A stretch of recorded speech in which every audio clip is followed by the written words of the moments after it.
Aboro TV na wohwe no na o like na o share na o subscribe. Edi ameje so ene ifa kwaku aboro we. Abrantie komoti we obi a wanya emfie dunso ayefene se Kofi Saah na abrantie ko Mankessim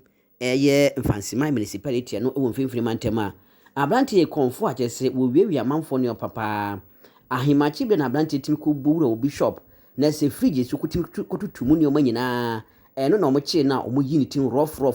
eti we onye rasta na wayo na mom ayapaso na omode yi ni tin sa ka de hye ne amanfo wonom ewo Mfantseman no ewo mfimfini mantem na ka mo pa abranti etimi awie no na so nyankopon enedi ne ho afofie ma ade hye ne amanfo betwa hye utum hwe ni tin utum se tin no omoyi ho style bia bi ni nyane se na ka de hye ne amanfo mo ban mo kyese abranti no se wosi ahyase no yakoda a wode kro no ahyase sanke nkyekere ne yemo bode ne nkum no utum si akyekere ne nan de ahoma na fa ne koma ne nsa de ewo ho na so nyankopon de afofi ma de papa patim be hia o mo kyese no ye fa nkoma posifo asabre abranti aba no ekana semi wo mo de na koma aposifo ewo mfimfini mantem no ewo Mfantseman